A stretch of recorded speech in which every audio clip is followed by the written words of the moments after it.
So the beach episode of Avatar the Last Airbender is one of the series' best. In this episode, we get a glimpse into the everyday lives of Fire Nation royalty and aristocracy, as well as see into Zuko, Azula, Mai, and Ty Lee's past. The iconic bonfire scene and the "I'm angry at myself" line is integral to the series. I'm angry at myself! We also get world and character building with budding romances, and even see Azula's softer side. Kind of. And even how things were simpler. Zuko even has nice memories of Iroh and Luten. But I think what also makes this episode stand out to me and the larger fan base is how the girls are animated. Specifically Ty Lee, Mai, and Azula. But more so Ty Lee, as she already wears the most revealing outfit of the group. She's given an even smaller bikini at the beach. The beach episode is fraught with sexual tension and hormones, which is expected as all of the characters are teenagers, and this is like them trying to just be quote-unquote normal teens. But being a cartoon, the way the female characters are drawn is all intentional. And in this episode, Ozai's angels, as some in the fandom like to call them, are purposefully drawn to look sexy. To be drawn in revealing bikinis and from various revealing angles, and written to understand their sexuality and use it to their advantage as a joke, but also due to their abilities, not ever be in any real danger. Instead, they are the danger. That shell's not so great. Shade.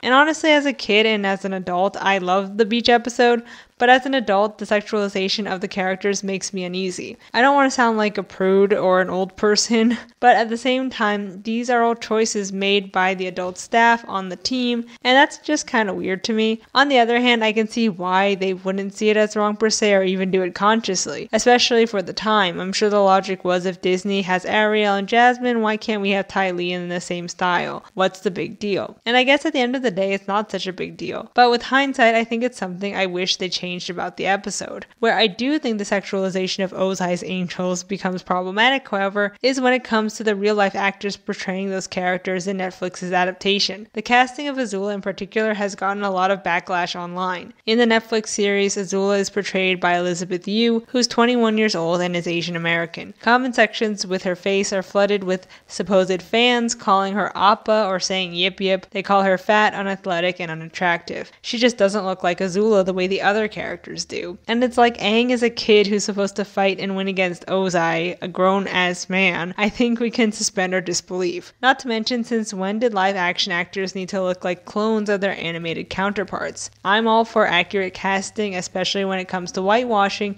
but I don't think that we should bash someone for not naturally looking like an anime-inspired cartoon villain with gold eyes and pale skin. If anything, I think it's great that they cast Asian actors who don't look like they've gone through the K-pop beauty filter. They're just real normal-looking people, but for some reason when fans are confronted with actual Asian people, specifically young women, they freak out because they disrupt their weird Asian fantasy that all Asian women are pale, thin models with V-shaped demure jawlines and small faces. It's just giving we love Asian-inspired characters, but not the real-life Asian women who inspire their designs. We want Asian actors, but only ones who conform to our white-imposed idea of what Asian women should look like. As an Asian woman with a large head and who doesn't look like the average K-pop idol, I'm so happy for these actors to be given a chance, and F anyone who bullies them online. I personally blame the bikini designs from the beach episode for pushing this idea that the Fire Nation girls are these sex objects to ogle at, and for making those designs part of their characters. It's a weird sort of physical adultification the teen girls go through, at least the evil ones go through, that though I get for the time, doesn't really hold up. I feel like that inspired such weird things from the fandom by having them canonically designed this way. It led to Ozai's angels, which I think is really weird, and also fed into the NSFW Avatar the Last Airbender community, which has its own subreddit.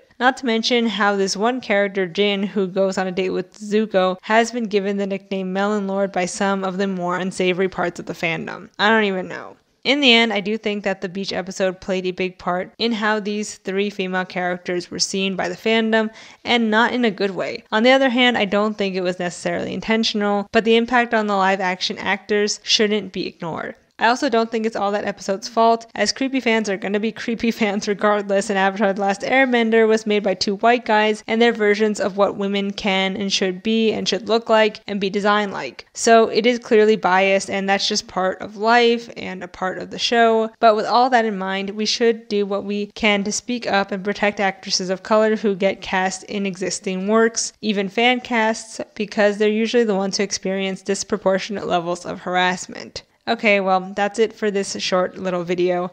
Thanks for watching, and I'll see you in the next one. Bye.